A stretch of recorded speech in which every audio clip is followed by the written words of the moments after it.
Hello and welcome to the technical session number 18. And the topic for this session is imagining the post-coronavirus world. The speakers include Professor Tabish Khair. He is a poet, novelist, and critic who was born in Jharkhand, Ranchi in 1966, and he received his school and college education in his hometown, Gaya in Bihar, India. In the 1990s, he worked in Delhi as a staff reporter for the Times of India. Later, he did a PhD from Copenhagen University and a DPhil from Aarhus University. Denmark. He now lives in Denmark, where he is associate professor in the Department of English in the University of Aarhus. His recent novels include How to Fight Islamist Terror from the Missionary Position, Just Another Jihadi Jail, and Night of Happiness. His last collection of poems, Men of Glass, was published by HarperCollins in 2010. Translated into various languages, Khair has won or been shortlisted for more than 20 poetry, fiction, and non-fiction prizes in 7 countries. During the virus crisis, he has rewritten 21 Shakespeare sonnets as a commentary on the times. They will appear soon as an e-book titled Quarantine Sonnets, Sex, Money and Shakespeare, and the profits will be donated to charity. Our next speaker is Dr. Dhananjay Sing, who teaches at the Center for English Studies, Jawaharlal Nehru University. His research and teaching focused on Indian aesthetics and poetics, Indian philosophy of language, Indian intellectual tradition, comparative poetics, comparative literature, English poetry, and modern Irish literature. His publications include Fables in the Indian Narrative Tradition, an analytical study 2011 and politics of early Indian theatre. And the chairperson for this session is Professor Johan Hoglund. He is Professor of English and Director of the Linnaeus University Center for Concurrences in Colonial and Post-Colonial Studies. He has published extensively on the relationship between imperialism and literary and visual culture in a number of different contexts, including the late Victorian era, the long history of US global expansion and decline, and the often unrecognized era of Nordic colonialism. He is the author of The American Imperial Gothic, Popular Culture, Empire, Violence, and the editor of several scholarly collections and special journal issues, including Nordic Colonialism for the Journal, Scandinavian Countries, and Nordic Gothic. And at the end of this session, the chair will take up the questions. Now I hand it over to Professor Tabish. You may proceed, sir. Many thanks for this introduction. I'm not going to spend too much time introducing the speakers since they have been already extensively introduced to you. I just want to say that I'm delighted to be chairing this interesting panel. And before we begin, I just want to remind everybody that we have about 35 minutes for introductions and for questions. So I'd be thankful if we can limit presentations to about 15 minutes. And at the end, we'll take questions, and please use the Q&A function of Zoom. With that, I turn to my esteemed colleague and friend Tabish Khair to provide the first presentation. Thank you, Johan. Thank you, and hello to everyone. I'll launch into my presentation. When I have about 2 minutes left, please remind me, okay? Internationally, yes. Internationally, both on the left and the right, there are voices talking of the current virus crisis as a historical turning point. I doubt it for a number of reasons. First, historical turning points are very rare. The 2008 crisis was not a historical turning point. The dominant system, neoliberalism, experienced a brief pause, but then went tripping along as gaily as in the past. The fall of the Berlin Wall and the collapse of the Soviet Union were not turning points globally. They just confirmed the dominance of capitalism, which had been evident for a few decades early on, and capitalism grew more adventurous and careless after that. The Vietnam War was not a turning point, for imperial wars continue to be waged and have as terrible a consequence on the population. Actually, the last historical turning point was probably World War II, because it led to not just restructuring of the international order, including decolonization and the creation of significant organizations for international cooperation, such as UNO and related bodies like WHO. Many of these institutions remained hobbled and have been further undermined by various powers, especially since the 1990s. It is true that the virus crisis might drive the final nails into the coffins of some of these limited, but still very necessary post-World War II international organizations, as some obviously and sadly won't, but I doubt that too. On the other hand, I also do not think that the crisis will lead to their revitalization. No, I think we will continue to limp along until a much greater tragedy strikes us. I also doubt that this is a history-changing crisis because we have had major natural crises in recent decades, and they have not caused momentous change in this system. The history of largely short-term responses to various virus pandemics, ranging from the so-called Spanish flu about 100 years ago that killed 60 million people or so, to almost a dozen others in intervening decades, is itself a litany of missed opportunities. More widely, think of the war on terror. Political terrorism of the Islamist variety was, as is the case with the virus crisis, a genuine and serious global problem. It needed to be addressed, and it was to an extent. But it was also used by all governments, leftist or rightist or centrist, to usher in regressive laws, push through half-hidden environmentally dangerous deals, and essentially silence a genuine critique of the neoliberal system that had been building up just before 9/11. Remember, for instance, the Occupy Wall Street movement. I see a similar development with the virus crisis. As early as March, it was being used by establishment politicians, both on the mainstream left and the right, to hide the failings of a neoliberal system and their involvement in it. A recession, which had obviously been brewing from before a coronavirus jumped an animal to a human being in late 2019, could now be blamed simply on the virus, enabling politicians to carry on with their old and faulty games once the crisis was over, and actually even during the crisis. There is a good chance that once some token health and employment steps are taken, the virus crisis will be used, as the war against terror often was, to strengthen state and corporate surveillance, to restrict human and civil rights, to dismantle labor standards, to support corporations and neoliberal agendas, and to encourage various forms of xenophobia for political gain. Hence, the future is always past, is what I have titled my presentation at this necessary virtual conference.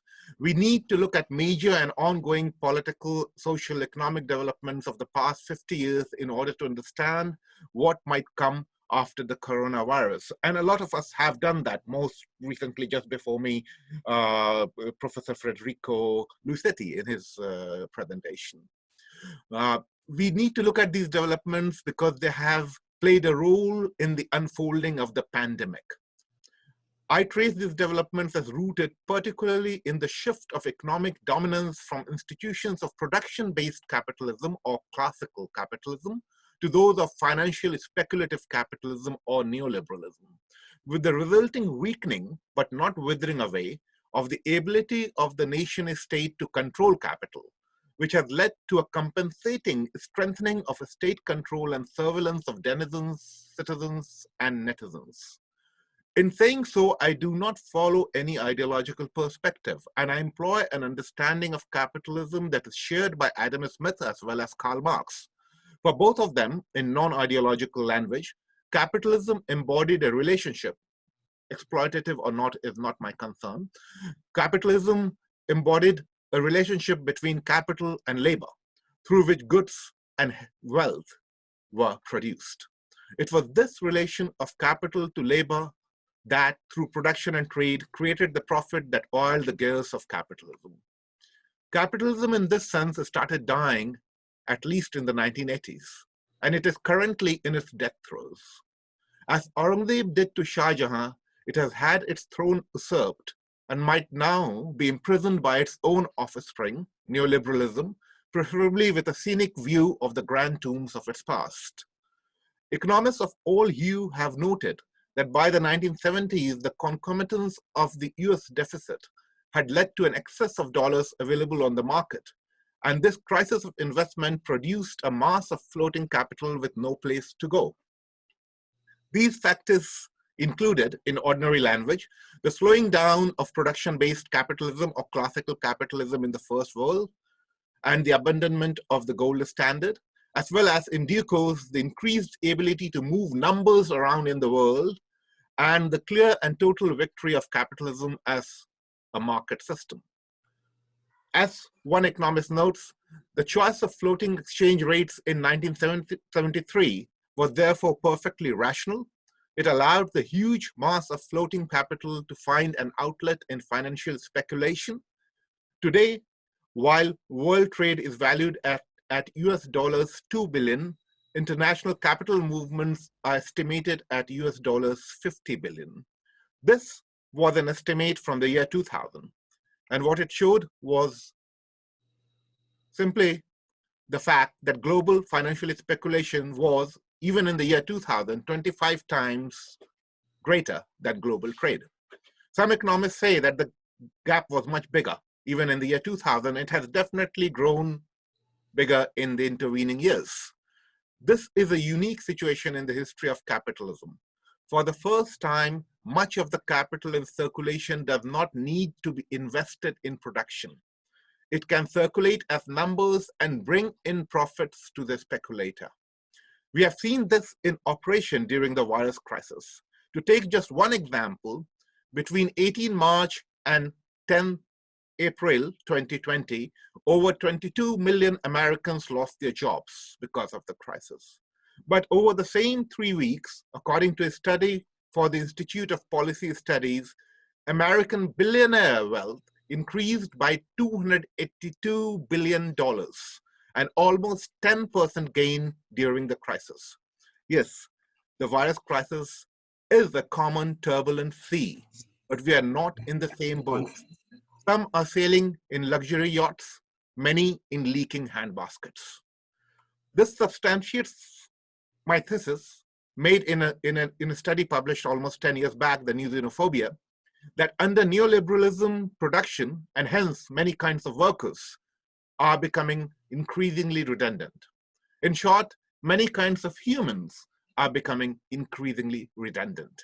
In my book, I'd argued that this has led and will lead to many kinds of invisible death by invisible violence. Please note, I am not talking conspiracy. I am talking the logic of a system. Just as it is not a conspiracy that makes 7,000 to 8,000 children die per day for lack of food in a world that has more food than it needs. I would argue that invisible violence is being done against some in the wake of the virus crisis in almost every nation today, and this will continue after the crisis.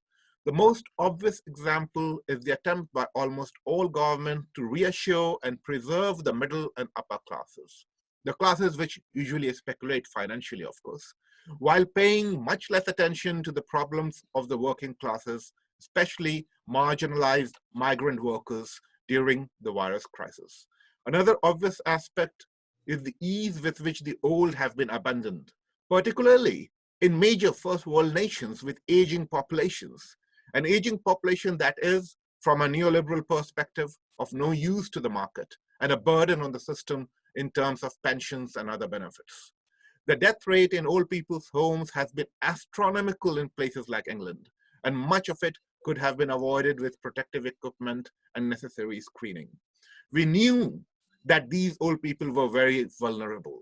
We also knew that we could keep them safe with some basic protection, and we did nothing for months. But many other kinds of invisible violence is also taking place or will take place.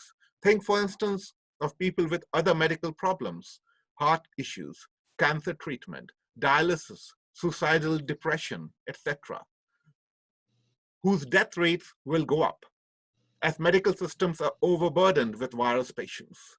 Chemotherapy patients have already been advised in a couple of nations to skip sessions for some time.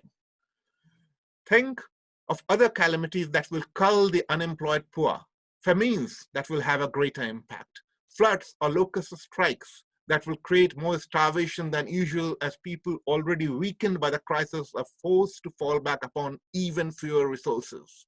Think of a rise in infant mortality among the poor. Think of massive deterioration in working conditions as national economies force us to make up for the economic losses. It is a long list. I do not see any coherent international effort to cope with these issues. By effort, I do not mean band-aids. There are many band-aids, some official, some community-based, some personal, like the donations all of us have been making. They are necessary, they are admirable, and they are not enough. What we need to see is an attempt to address the disease behind the virus crisis. And the disease is not COVID-19, it is neoliberalism. Even the left partly fails to understand this because we are not living in the classical capitalist world where we can talk of labor being exploited or not by capital. The fact that there is still a lot of production or trade of the classical capitalist kind should not blind us to the bigger fact that it is no longer central to profiteering from financial speculation, which is largely a play of numbers. Historical change is never a clean slate. Religion is a good example of how practices persist for centuries and millennia. Many pre-capitalist systems survived into capitalism. Some do so even today and are perhaps being mopped up under the virus crisis. For instance, under the impact of the crisis, subsistence farmers in places like India and some African and South American nations will now finally be gobbled up by richer corporate-based farmers. These almost pre-capitalist subsistence farmers will be fully entering capitalist production as manual workers only now. Similarly, classical capitalist elements are in existence and will continue to exist. Cars will be manufactured, houses will be built and sold. That makes no difference, for they are not the predominant component of speculation under neoliberalism. Financial speculation does not need them as much as classical capitalism did in the past. This is the disease. Even if you think of capitalism as the best system in the history of mankind, this is still the disease. How do we address this? How do we return to humans? And that would include returning to nature and the earth. Many suggestions have come up in this conference, but these are suggestions by us, academics, writers, public intellectuals. We do not count in the neoliberal system. I'm afraid our suggestions will be swept under the carpet within a very short period, definitely within a decade of the end of the virus crisis. Instead, the pressure of financial speculation in its delinkage from human labor will continue globally and nationally from China through India, UAE, Germany, Denmark to USA, though in slightly different ways.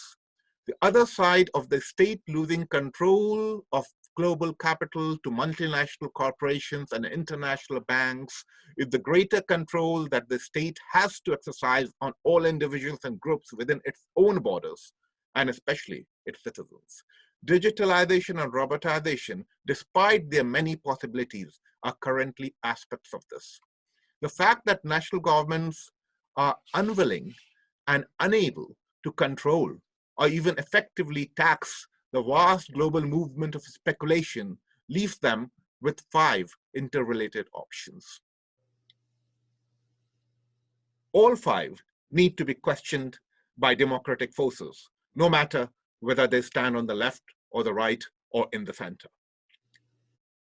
I'm not sure that there's enough public space for this kind of questioning anywhere in the world, except of course in seminars like this one.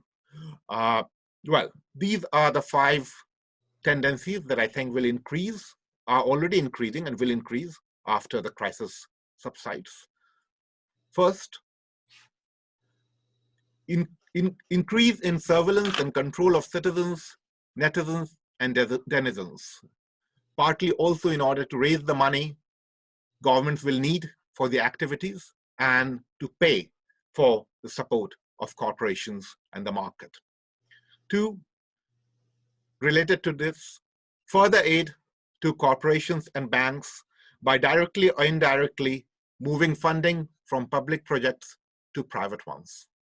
3, explaining the consequent failure and deterioration of welfare, public services, labor regulations, etc., because of this diversion of public funding, the subsequent failure of all these things, by pointing fingers at outsiders, migrants, minorities, and thus adding to forms of xenophobia. 4, largely, there will be attempts to largely obscure or dismiss the rise of invisible forms of violence, resulting in massive deaths that will occur as a consequence, an activity in which the privately owned media will probably be complicit.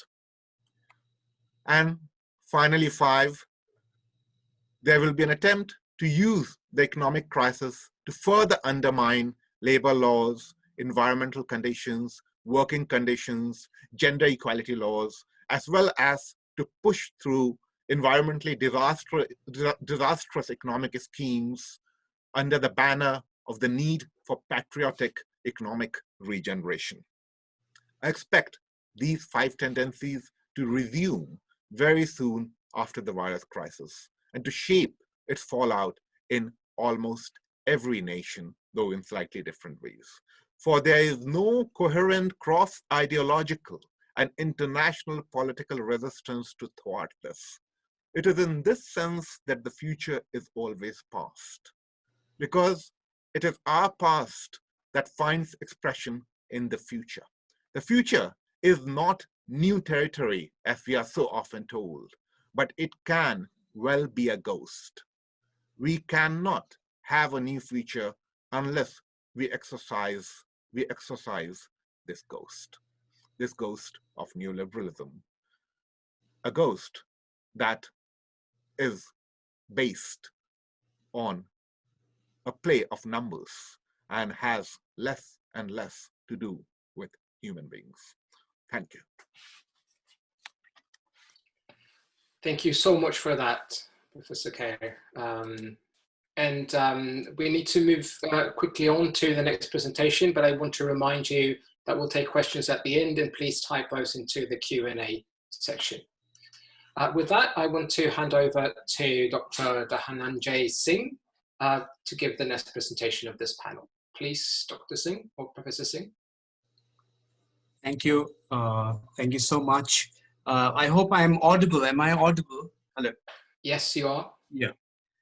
So, all right, it's been a great conference, and I'm going to touch upon some of the broad themes that have been talked about and raised in the last day and a half, especially touch upon some of the issues that Tabish has talked about right now. But the title of my paper, of course, is Social Emotions of the Post-Coronavirus World. Now it has taken a catastrophe of an apocalyptic proportions to unite the global as a collective villain and victim at the same time, as no other economic or political phenomenon in the human history. There have been pandemics earlier, no doubt, as Tabish has said, not much less severe than the current coronavirus pandemic, such as the Spanish flu of 1918. But the psychophysical proximity of the globe due to satellite television, internet, and social media platforms such as Twitter and WhatsApp in the current world makes this coronavirus pandemic emotionally and psychologically a unique disaster to strike the world, estimating barriers of time zones, longitudes, and latitudes. The tragic stories and images that swiftly travel to us in seconds from all corners of the globe transform us not as an imagined community, to use Anderson's phrase, for a nation, but a felt community, a global community. An early visual image of COVID-19 with the sad instrumental music as its background was that of a passenger at an airport somewhere in the world, collapsing like a lifeless object. The first global reaction, as it were, was that of a foreboding fear, for it was argued that very soon humanity will be up for a war against an invisible but invincible enemy. A great situation for perhaps the Hollywood to intervene and make movies showing the Americans saving all humanity. But the China seem to have stolen the plot somehow, and they too want to be the world savior and the communist leaders of the capitalist world order that seem to be crumbling. In this working paper, I use the prefix post to mean after only secondarily. While it is certain that the world will never be the same post this crisis, as has been pointed out by Tabish and many others, but the world will be the same as well because of the problems that have been inherent in it. And we need to envisage what kind of world we are going to live in times to come. Will the world be any different from the one we are living now? Or for that matter, is the current world any different, this world in which we're facing this crisis, any different from the world we've claimed we've left behind? A world fraught with racism, casteism, communalism. I use the phrase post-coronavirus as a cue to suggest how this temporal rupture caused by a virus from the animal world has reopened the realities of class, casteist, communal, and racial bias. While scientists in time will find a vaccine for the virus, and the economists will obviously work their way to revive the economies, we in the humanities and the social sciences have to attend to the internal and the social aspect, which is no less significant for the global global health. Emotions are a valuable source to understand the coronavirus world.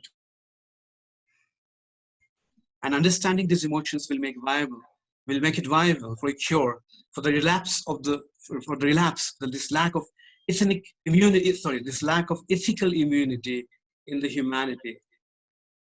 In my university campus here in JNU, we see the animals from the forest return to the streets. They walk past our homes, while we, as shown on a WhatsApp meme gone viral, have been caged in our homes. An emotional response of astonishment at seeing peacocks, the nilgai or bluebulls, jackals, wolves, rabbits, porcupines, freely moving around the houses, and the humor generated by the WhatsApp meme is crucial to discover an antidote to what we humans have done to our ecology and environment.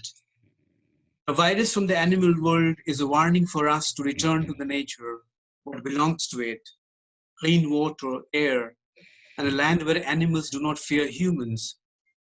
A possibility for times to come, perhaps, if the economic order allows it, perhaps the possibility that we return to nature while we are living, not wait until another virus takes our lives and compulsorily sends us back to nature. The philosophy of the unity of being is central to the traditional Indian life system, Sanskrit in origin and Sufi in elaboration. It is a return to the consciousness of the oneness of beings that contains the open secret of humanity's survival past this crisis. In my use of emotion as a method to understand and analyze the social and global effects of the pandemic, I rely both on the modern Western concept of social emotions and the ancient Indian idea of Vebhichari Bhava, transient human emotions, and Bhava, the notion of becoming as against being. I particularly take my cue from Brian Parkinson's thesis that emotions are to be viewed as social phenomena rather than individual reaction. He argues that institutionally or culturally defined, that emotions usually have consequences for other people and that they serve interpersonal as well as cultural functions in everyday life. The Indian theory of transitory emotion holds that the emotional response arises out of our social experience and the impressions that are stored in our consciousness constitutes our future emotional and interpersonal responses in similar situations. While the Indian Buddhist concept of bhava presents that the becoming is the way to live, and it's a philosophy of uncertainty. It's a philosophy that would support this disorder. The kind of disorder is cited as a need to increase surveillance in every country nowadays. And I use this as our moral and social cure for our anxiety-driven response to those who have been othered, the poor, the working classes, and those from the different races, nations, and religion. Humor has been a widespread emotion during this pandemic, disseminated, as I said, through memes, visuals, and verbal texts. The comic has shaped social, national, and international relations. The theater of allegation and counter-allegations, for example, between the United States and China over Trump's claim that the Chinese deliberately misled the world about the coronavirus in Wuhan, has for its latest edition a video titled "Once Upon a Virus," released by China through its embassy in Paris on the 30th of April. The punchline comes at the end with the American saying, "We are always correct, even though we contradict ourselves." Back in India, humor has emerged the major way of dealing with the psychological stress related to self-quarantine. For example, a WhatsApp meme featuring a person sitting with sanitizer bottle with 70% and above alcohol as prescribed by the doctors is seen trying to invent a technique to extract liquor out of the bottles. When the Prime Minister Modi announced a 21-day lockdown of the whole country with effect from the 24th of April, a meme video shot in a village in Uttar Pradesh showed a boy standing on a buffalo and another with a painted face representing a demon called coronavirus. The boy on the buffalo shoots an arrow made of stiff paper, taking Modi's name, banishing the other boy from the screen. But humor in the current time has been the privilege and reserve of the few, the upper or the middle classes in the country. And such images of humor consumed by the middle classes serve to obfuscate and desensitize them towards the plight and suffering of the working classes as something inevitable, a collateral trouble that has to be faced by the nation for the larger goodness, for the larger security of its people, its economy, and those who lead the country, those on whom the country depends as such. Ironically, it's the working classes and the farmers that are the backbones of the economy and the country. The exodus of the workers on foot from their places of work to their homes, thousands of miles away, some bare feet with children and sacks on their heads, presents a social constitution of the emotion of despair, the crowding at the government-designated centers for distribution of free rations, or day-long wait at the bank counters for collecting few thousand rupees given by the government, suggests a systematic failure of decades in the country and in the world due to a lack of empathy and emotional understanding of the conditions of the working classes. The most shocking aspect of our social emotive behavior has been the distrust, doubt, anxiety, repulsion, and hatred for people belonging to other races and religions.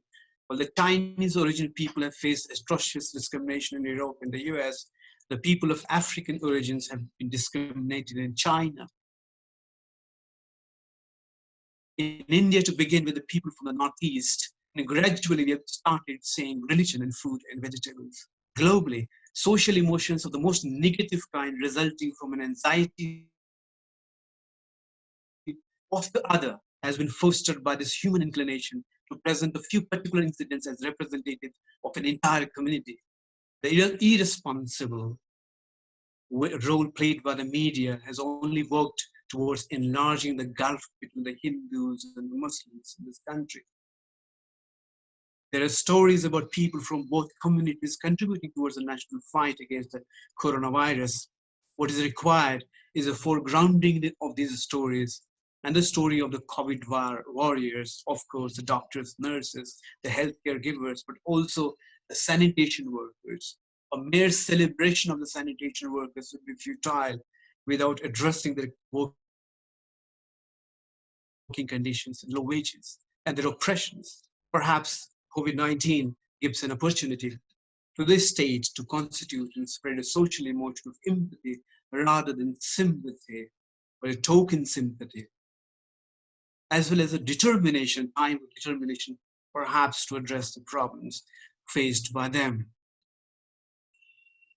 It was tweeted by the Indian Prime Minister that during, on April 26, when he tweeted that during Ramzan, perhaps we should pray that the world would be free of coronavirus by the time Eid comes. What is perhaps required is for us to also announce an observance of communal harmony, or harmony towards the workers. That's a much needed despair, a much needed emotion today. The social and the communal disharmony has been blamed, and people from other communities, but this hyper anxiety as a social emotion caused by the media is used and employed to constitute our subjectivities in this time. And as I end my paper, I would like to use Nagarjuna's concept, the Buddhist thinker of 1st century AD, that we have to be extremely careful about the perceptions that are built around us to make us victims of our own perceptions that actually determine our social behavior. Thank you so much. Thank you so much for that, Professor Singh. And that concludes the two presentations, so we can move on to the answering question section. And there are a few questions here. One that just disappeared. But if we start with, first I want to thank Professor Khair and Professor Singh for these extremely interesting papers. So a question for Professor Khair from Vimala Senil Kumar. Professor Khair, thank you. The lecture was very insightful. Some of the eminent scholars discussed the COVID-19 crisis as a possibility for positive as well as systemic changes. It was widely said that it is the time to embrace nature again. Dr. Kuldova was also referring to the kind of servitude that we will be subjected to by the totalitarian regimes. How do you look at optimism? Won't these possibilities materialize? Aren't there even an iota of hope? I'm here. Thank you, Johan. Actually, I'll add the first question to it, because this was there were actually two questions by the same person, and one of them was similar. So along with that question that you read out, there's a question that says, asks me to basically imagine the post COVID-19 world, whether it would be a dark world of marginalization and the rest. So it connects, both the questions connect. Okay, so I'll answer both of them.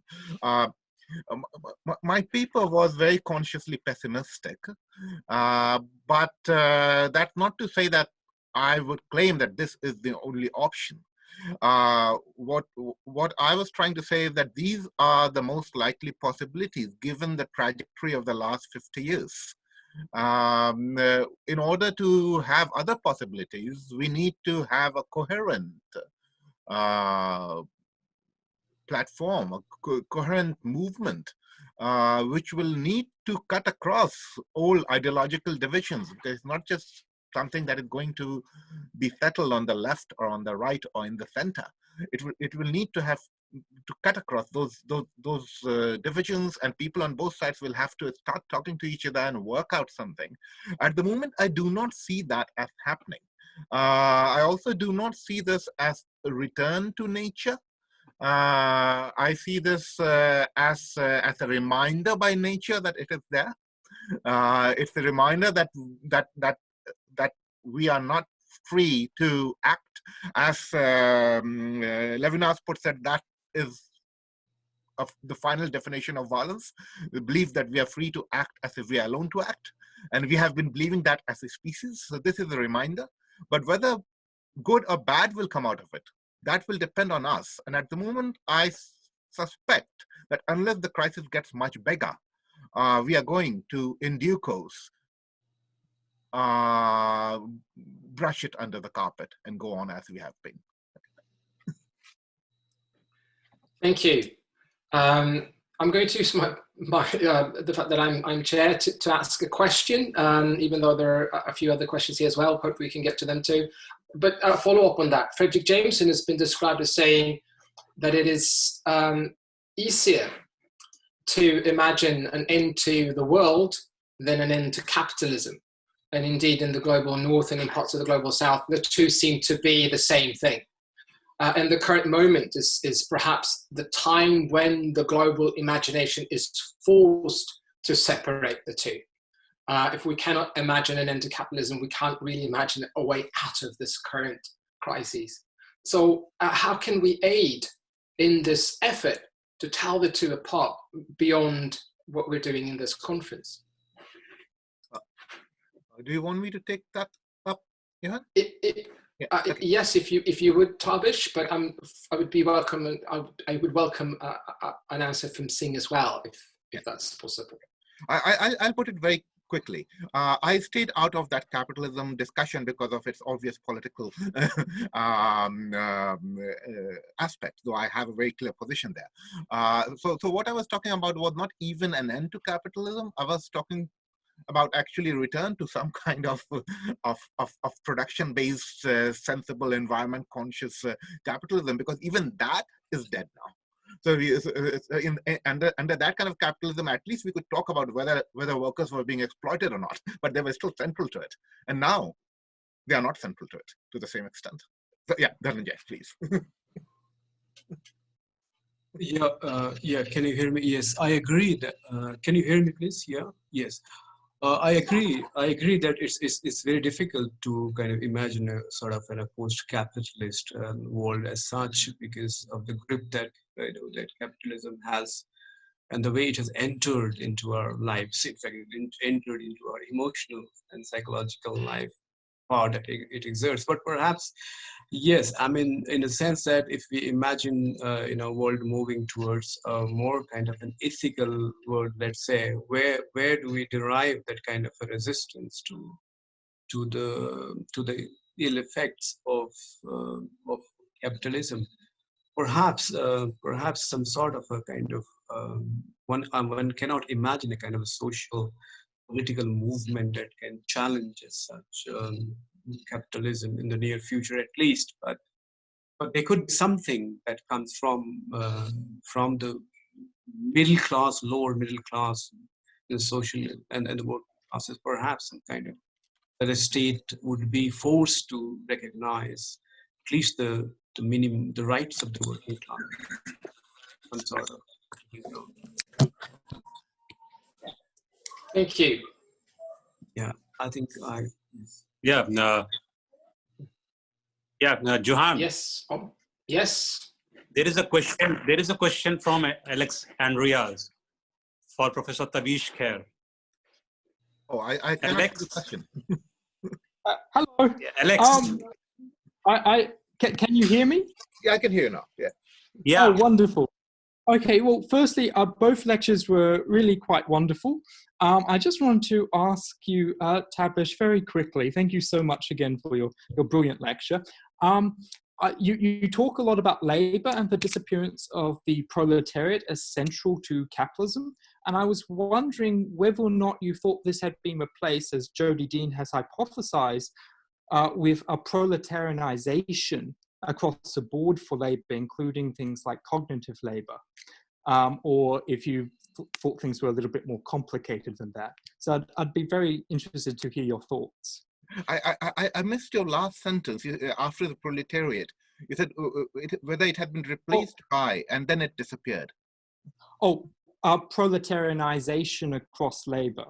So, for example, cognitive labor and so on, whether or not that's part of a proletarianization rather than strictly for proletariat, but still a sort of proletarianization. No, I mean, I'll be honest with you. I mean, I come from a leftist trajectory, but one of my problems with many leftist positions have been actually their failure to conceptualize these changes. For instance, the notion of the old proletariat workers in factories changed at least as far back as the 1960s. Okay, and there has been an increasing proletarization of cognitive labor, of many middle class professions. If I had more time, I could just illustrate you that with examples from where I have lived, the kind of neighborhoods where I've lived in Denmark, which is less affected than a lot of other countries because of its social welfare system. But you can see that these are very often these have been working class neighborhoods, and then the people moving into them have been school teachers, junior professors, and people like that. So that has definitely taken place, and there's been a failure to conceptualize that kind of proletarianization, which I would have spoken about more if I had more time, definitely. Well, thank you. Thank you so much. Okay. There are many questions still to ask and to address, but we are out of time. We've actually just moved into the next technical session. So I want to end by thanking Professor Khair and Professor Singh profusely for your addition to this conversation that we're having. And over to you, Om, for the next session. Thank you. Thank you, Professor Johan, Professor Khair, and Dr. Singh. See you again.